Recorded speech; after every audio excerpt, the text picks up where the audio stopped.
What's going on, everyone? I'm just a typical, average American here today to react and learn about giveaways that someone is Canadian. Is there really a reliable way to spot a Canadian in the wild based just completely on their behavior? Well, today we are going to find out. I want to take a look at this Reddit discussion where someone asked, what is an instant giveaway that someone is Canadian? And a whole bunch of Canadians actually responded to this question, and I thought it would be fun to take a look at some of the answers should I ever find myself in need of spotting a Canadian in the wild. This is how you might do it. So, starting with, they mention their duotangs. Duotangs? From back in elementary school? Duotangs? What is a duotang? I feel like I've heard this word before. It sounds like a weapon or something. Is this like something that a ninja would use? Let me Google this one. I need to know. I need to know what this is. Okay, here we go. Duotang. This is like a folder? This is like a binder or a folder. Do Canadians really call this a duotang? Because I think, I didn't even know what that was. I think most Americans would have no clue. This is a folder. This is like a binder. I don't know. You put papers in it. It's got three of the little grabby thingies that you bend over your papers. Okay. Canadians actually have a dedicated word for this. Yes. This would absolutely be a huge, like, blaring flag that you're a Canadian if you use this word. If you're trying to lay low in America, maybe this is the purpose of this video. If you're a Canadian trying to keep a low profile in America, don't do these things. Don't say duotang, or every head will just snap in your direction. Every American just going about, huh? Duotang? What did he just say? What was that? I think that's a Canadian. And then I don't know what's going to happen to you at that point, but there you go. Next we have instant giveaways that someone is Canadian. Grade 12. Grade 12, not senior. Oh, you call it grade 12. And you don't say senior.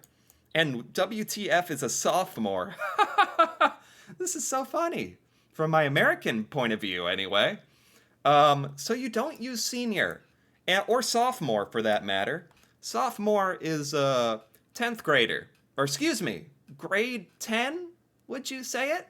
Yeah, in America we have freshman, sophomore, junior, senior for the names of the different grade levels in high school. Don't ask me how or why that started. I've kind of just been told it and never questioned it. Like so many of us do in this day and age. Never questioned it. So in Canada, you actually say grade 12. Do you say all grades that way? Like grade 12, not 12th grade? Really? That's such a small but pretty significant difference. Like that would really jump out to me. Yeah, for sure this would be a dead giveaway that you're Canadian. Or maybe British. Don't British people do it this way as well? It comes across as kind of fancy to me. I'm gonna be honest. Like, grade 12, mama, it's time for me to go to grade 12. And then you got us Americans that are like, Mom, I'm going to 12th grade. It's very harsh. Piercing, now that I hear it this way. Okay, so you say grade 12, grade 10, grade 5, that kind of thing? Okay, I get it. Yeah, we definitely say 12th grade or senior. Yeah, very common here. Wow, okay. What are some more instant giveaways that someone is Canadian? These are quite entertaining to me. They take their shoes off at the door, even if no one else does. Oh, wow. That's very thoughtful. This actually makes a lot of sense for a Canadian, especially if you're thinking about it in the sort of stereotypical Canadian of being very polite and respectful. And I think there's really an element of truth to that, especially here. Like, Most Canadians, do you find that just as a reflex when you're going into someone's home, you're taking off your shoes? Is that just standard, mandatory? You wouldn't think of keeping your shoes on. Well, yeah, I don't think this is a dead giveaway of being Canadian.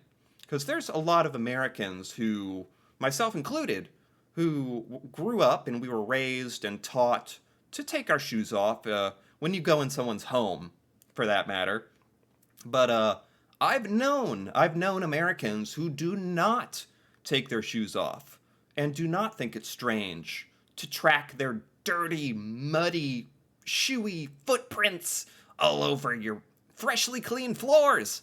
Not that I've had any personal experience with that. Then they are told not to worry about it, but then said person still takes their shoes off. I don't know. This is sort of a giveaway. This would be like a hint, like, taking your shoes off, unprovoked. A little bit Canadian of you, but I wouldn't be totally sure. There's Americans who do this as well, but it's not totally standard. Not everywhere in America. I live in a very rural area of Canada, more rural than you're thinking. Anyway, some guys broke into a house down the road, and the ring cam showed them removing their shoes before robbing the place. Are you kidding me? Are you kidding me? A touch of class. Even the Canadian robbers have a little bit of class. I really hope that's true. That's hilarious. Okay, that one was pretty good. More giveaways that you might be a Canadian. Apologizing when someone bumps into them. Yes. Yes, especially if you're here in the United States. If you're bumped into and you're the one apologizing, saying sorry. Oh man, never in a million years. Never, ever in America. Very rare. I won't say never, but very rare. Um, that's so very polite. I think for Canadians, this is almost like a reflex, or I've heard this is a way for Canadians to let you know that you have done something wrong. Is that true? Because if they bump into you and you say sorry, you're almost prompting them to say, "Oh, sorry, excuse me, I bumped you."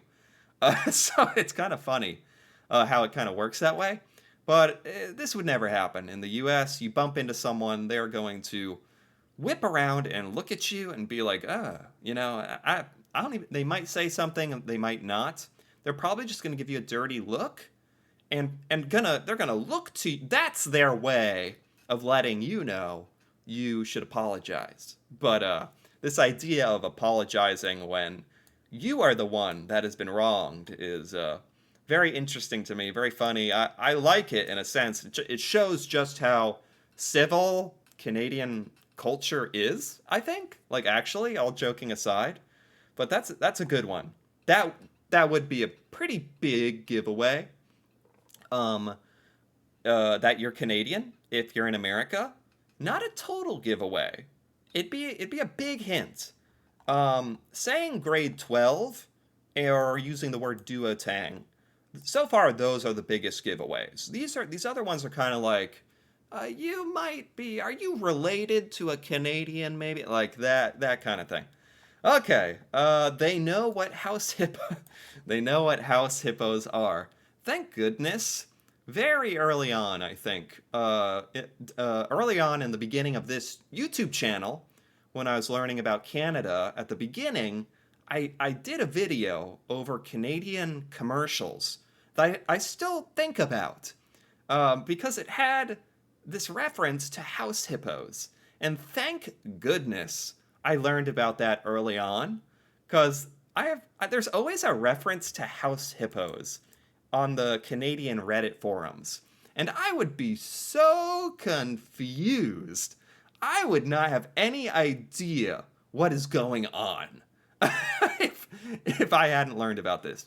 This is a Canadian public service announcement or joke commercial where there are little hippos Or what am I saying? They're completely real. You can, yes, definitely real tiny hippos that you can keep as pets. Yes, okay. That if you know what a house hippo is, you are absolutely Canadian. Americans do not know about this. I had never heard about this in my entire life leading up to watching a video about this.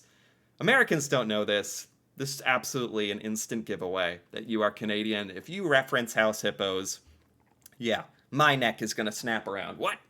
House hippos? I know about those. Next we have washroom. Washroom. I think I know this one. This is like a bathroom. This is like a bathroom? I was shown a laundry room once. That's funny. Yeah, yeah. Isn't this how Canadians say bathroom? So we only say bathroom. Sometimes, if you're being polite, you say restroom. But we never say washroom. And this is not something I knew Canadians said for a long time. Most Americans, yes, yes, absolutely. If you say washroom in America, dead instant giveaway that you are Canadian. This word is not used in America. It makes me curious though. If I were in Canada and I used the word bathroom, would that be an instant giveaway that I'm American? Do Canadians ever say bathroom or restroom? Or is it only washroom? Washroom, that sounds so proper, so nice. Again, I'm seeing a theme here where Americans seem to choose the harsher language. 12th grade. Bathroom, where's the bathroom? Washroom. Do you know where the washroom is? Much more civilized. Yeah, in America, I'm not surprised you would be shown the laundry room. Seriously. Like, that's what I would have interpreted it to be. You're washing clothing? Or when I think about it, actually probably makes more sense than restroom or bathroom. It probably makes more sense. You're not going to the washroom to take a bath. You're not. So, I mean, if you're at home, you are. It can kind of make sense. I'm still on the fence about it. Restroom. Are you going in there to take a rest? Which one makes the most sense? Maybe washroom. I don't know. Uh, Somehow the name needs to incorporate the use of a toilet or something like the toilet room. Let's all start saying toilet room. Yeah, that's a good idea.